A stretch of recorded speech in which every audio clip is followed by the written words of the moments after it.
So here with Patrick Timms for Westminster Update. And you're actually in Westminster, aren't you? The two chairmen, Patrick, for this edition. I've been talking to a few people. What's going on in Westminster at the moment? Because they're just about to break for recess, aren't they, I think? Starts next week.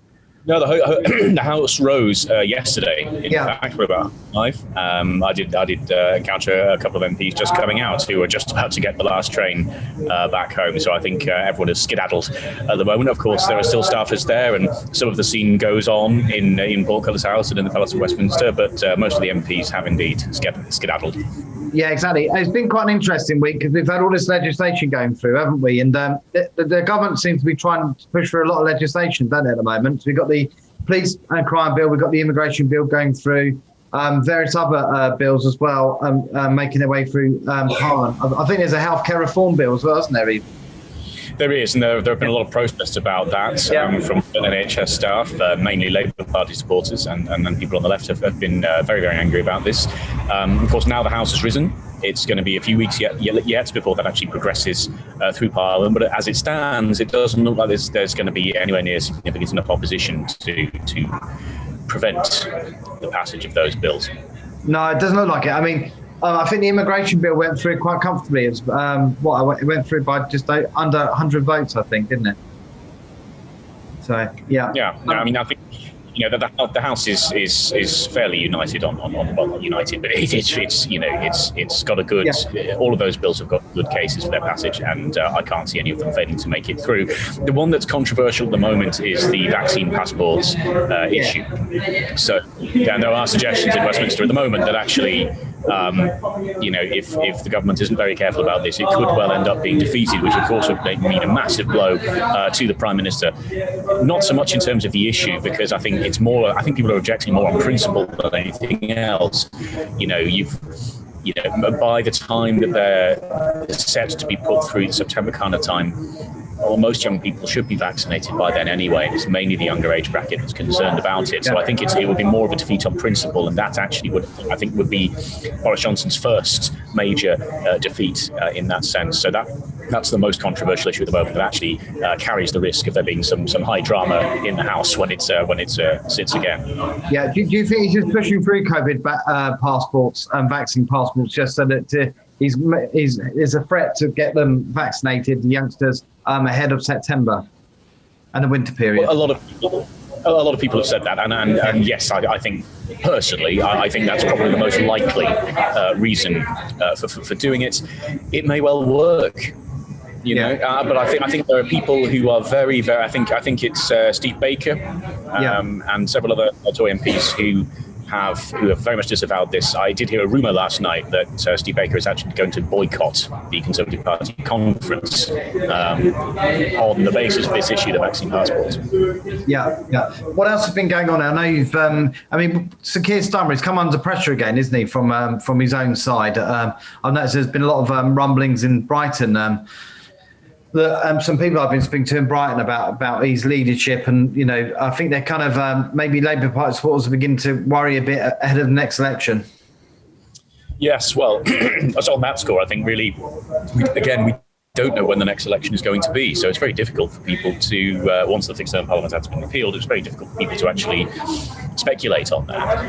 But yes, I think there's a certain body of opinion within the Labour Party that doesn't feel that Keir Starmer is, shall we say, is going to be the next Prime Minister, let's put it that way. Yeah. And then it might turn out that he is more of an interim figure in the same way that, if you go back 20 years, people like William Hague, Ian Duncan-Smith were for the Conservative Party. And I think there is a bit of a sense of that.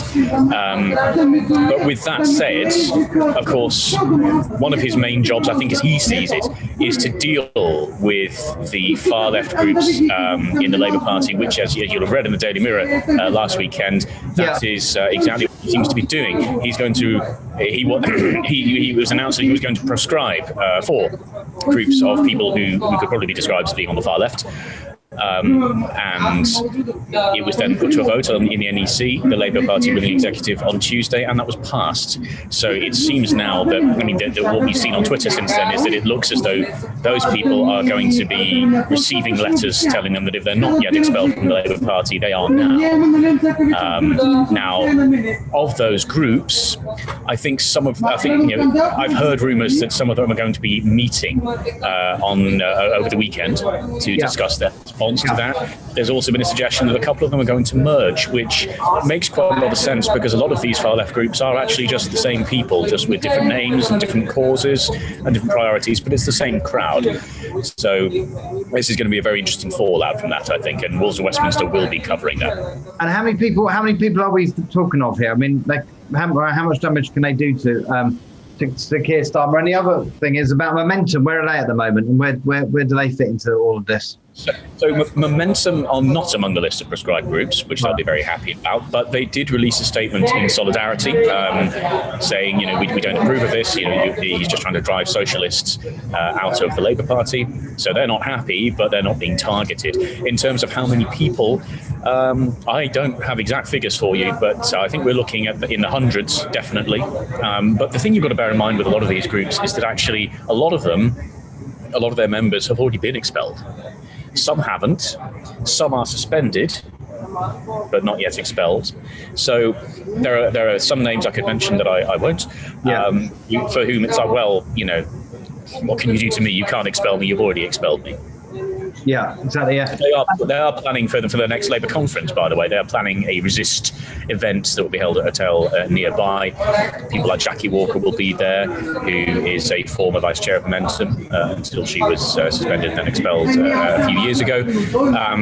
So they are planning their own little conference fringe event sort of thing where they will be putting their side of the argument. Yeah, I mean, how many members does Momentum have now? It had a million members, or if not more. I mean, it had a lot of people, didn't it? So it's a big force in the Labour kind of movement.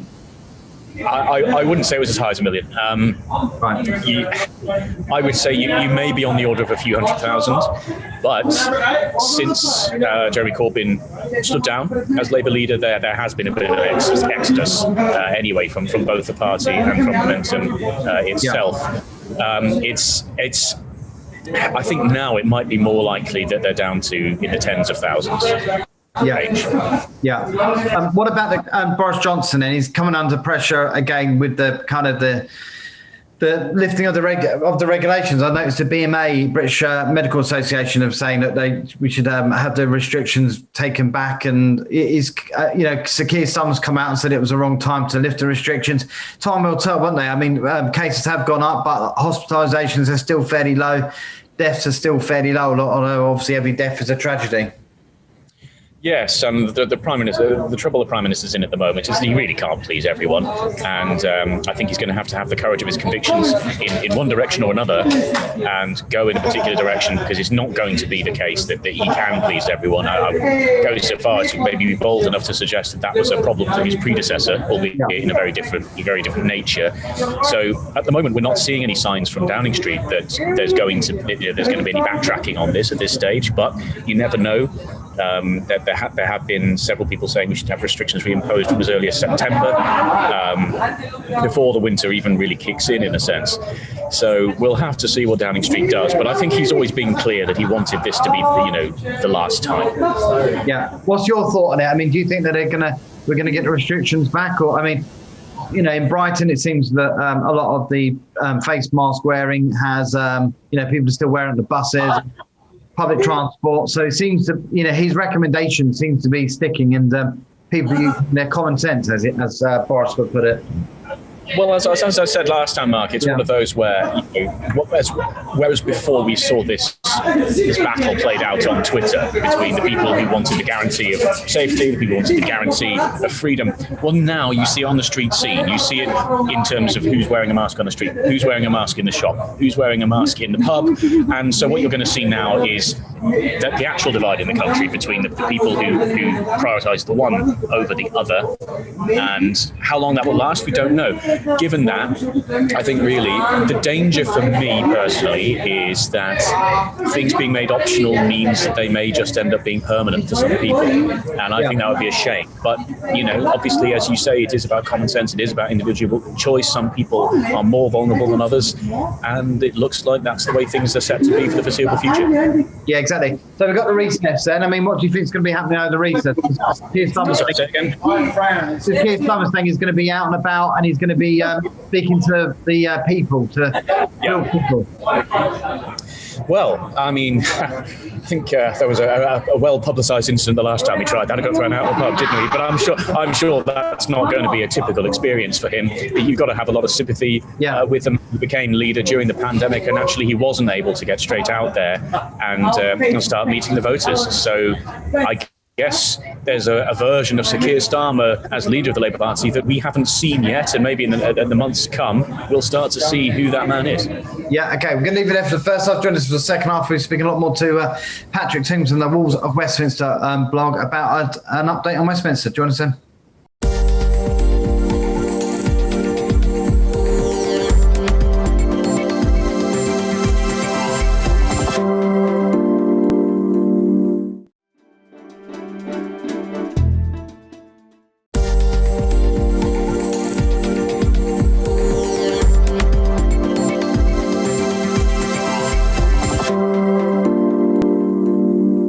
Back here with Patrick Timms, Deputy Editor of Wolves of Westminster blog. Welcome back, Patrick. So just going back to COVID, really. I mean, the pinging pandemic, as it's been spoken of. I mean, what do you make of all of this? A lot, 700,000 people in recent days being pinged. Talk of like 2 million a week possibly being pinged over the coming next 2 or 3 weeks ahead of the August the 19th date, I think, when people have been double jabbed can test on a day and then they won't have to do it. What do you make of it all? Well, I think certainly, as you say, we've gone from a pandemic to a pingdemic, and some of it was really quite obvious in that we loosened the restrictions. Obviously, there are going to be more people coming into contact with each other, and they won't necessarily be wearing masks or distancing. So in some ways, it was quite predictable. I think the tragedy at the top of government and also the opposition was, of course, that now you have the Prime Minister self-isolating, you have the Leader of the Opposition self-isolating. Not the best way of heralding in what was supposed to have been Freedom Day on Monday. So it's not really been the PR spectacle they would have hoped for. So that's not great. There are, of course, a lot of people who are just at the Twitter trending hashtag delete the app. People are just sort of not bothering. And again, I think really, as I said earlier, as you're seeing this divide between the people who will still be wearing the mask and the people who aren't. You're also seeing this divide between the people who are sort of perhaps, to their point of view, faithfully continuing the test and trace system, who are continuing to honour that and also to follow its instructions, versus the people who are saying just delete the app. Yeah, exactly. So it's difficult, isn't it? I mean, obviously we were meant to get more freedoms of people that have been double jabbed. And we kind of have got that in a way. And it seems to, Boris seems to be going down the line of the people, the unvaccinated, are going to kind of suffer a bit and pay the price for not getting jabbed, not being able to get into certain events, certain sporting events, etc., nightclubs. Yes, and it looks like at the moment that's not the case when nightclubs are open. I was at one last night, but from September, I think is what's been said. You will need to be double vaccinated. Now, by then, all UK adults should have been offered their vaccinations. So I think there's perhaps maybe more of a case of a storm in a teacup going on here. It is, of course, mainly younger people who are objecting the strongest terms because, of course, they're the last to be offered the jab and they're more likely to be in the nightclubs. So there is that to consider. But, at the same time, it could turn out to be something that actually, once everyone is vaccinated and you've all got your passports anyway, perhaps some of that fuss will die down. But then the next question is, how permanent is that going to become? Is it something that's going to have a sunset clause on it, or is it not? And at the moment, given that we don't know about future variants, we just don't know. Yeah. What about this NHS pay rise then? That's been came up just before the House rose, didn't it? In fact, and I don't think it was even announced in the House of Commons, was it? Properly, it was announced in a press statement like sometime after the health minister said that she didn't know. Yes, I mean, it's quite extraordinary. I think there was some sort of there was some consternation about that amongst some NHS staff, that they were sort of thinking to themselves, as that, if you're going to give us what they would describe as this very measly pay rise, then you could at least announce it properly. And of course, the Speaker has lambasted the government before, really, on not really announcing things in the Commons when it ought to, and maybe this is just another incident of that.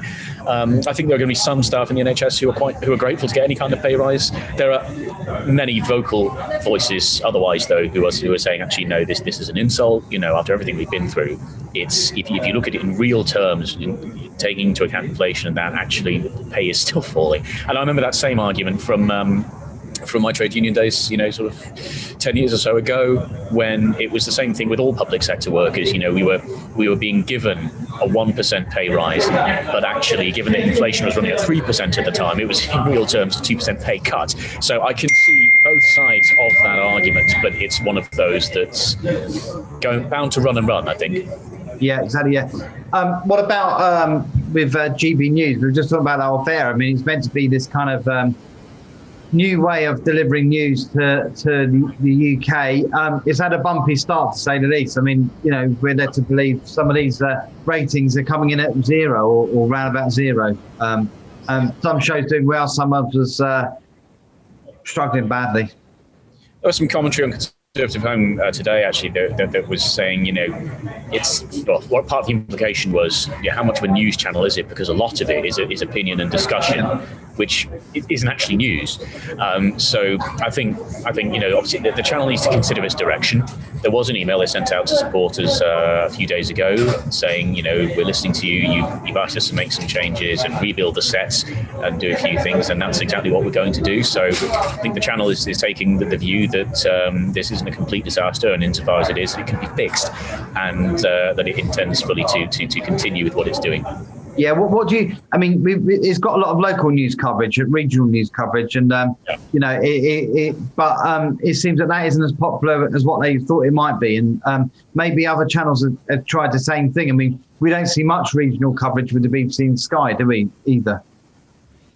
No, I mean, obviously you've got individual regional you've got sort of BBC Northwest, you've got the regional BBC shows, yeah. Yeah. But I think the concept in principle of the roving reporters that they have and bringing stories to people that weren't otherwise going to be in the press. I think it's an admirable principle. Whether or not it works, as you say, we're not going to know, although, well, not yet. But I think it's also worth bearing in mind that these things, they take a while to percolate through and to get themselves going and to get started. And it may be the case that if they carry on with this, the formula will prove successful, and it just hasn't yet. We don't know. Or it could be the case that really, the feedback is, try something else. And I think they're still testing the water at the moment, the leadership team. Of course, there have been some changes after the recent incident with the taking the knee and that sort of thing. There have been some changes. Some people have left, others have been left, as it were, passive verb. But so I guess the channel now faces questions over its future direction, and it will have to answer those. And if it answers those reasonably and credibly, then I certainly think it could be a great success. If not, then it may tank and fail. Yeah, exactly. I mean, moving on to international travel then. I mean, it's, you can see from Brighton, a lot of people are travelling over the summer period to take their holiday. International travel has been still a bit of a disaster, is it, for many people? Big queues at the major airports. Some countries that you thought were on the green list, now on the amber list. It's a bit of a mess still, isn't it, international travel? Yeah, I mean, my personal view on this has been, I wouldn't be trying to take a holiday abroad at this point. I don't think it's particularly sensible unless it's something that's been booked for a long time and you can't really get it refunded. But of course, that's not the only reason why people travel abroad. And I suppose it could be for business, but it might even just be that they have family out there, and it's become necessary really for them to see each other after a while. And I think there will be some people encountering difficulties there in that respect. But yes, it does look as though international travel will continue to be disrupted for a while, and I think really people need to. I would advise people to think very carefully about whether or not it's worth it.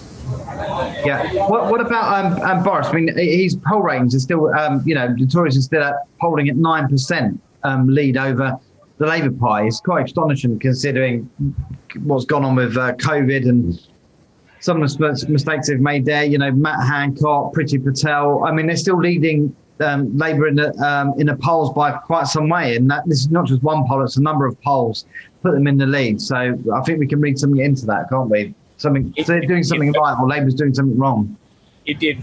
Well, you can say that either way, yes. I mean, with that said, I mean, there has been a variation in the polling. One saw recently actually only put them about 4% apart. So it depends what polling sources are that we're using. But yes, the fact that they are still leading the opposition party at all is quite extraordinary, as it's almost unprecedented in a situation like this. But then again, we've sort of talked about this before. I think, that in terms of Starmer and the way he's leading the party, you need two things if you want to make yourself look like a credible government. On the one hand, you need to be able to convince people that, look at the current shower, aren't they? They're really not handling things very well. But that alone is not enough. You also need to have the second thing, which is this is how we can show that we would do a better job. And I think at the moment, that's not a place that the Labour Party realistically is in. I think it's still got a lot of its core base, but in terms of demonstrating that it itself and the shadow front bench at the moment could in fact form a credible government and do a better job than this one, well, that message doesn't quite seem to have landed yet. So we'll have to see how they approach that in the future. Yeah, exactly. I mean, when do you think would Labour replace a sitting leader? They just don't tend to do that, do they? The Labour Party. So it's going to be difficult. I mean, when's his next test? Well, nowhere near as often as the Conservatives do. I mean, with that said, we have had. Is it Upsana Begum? Who's got the trial this week. Now, of course, if she's convicted, I would expect that she would stand down. There would be another by-election, another one. There'll be the third or fourth that we've had this year, and that may well be the next test for both Boris Johnson and Sir Keir Starmer as to how that battleground is going to fall out. Yeah, well, we'll leave it there. Patrick Tim, Deputy Editor of the Wolves of Westminster. Enjoy your evening in Westminster.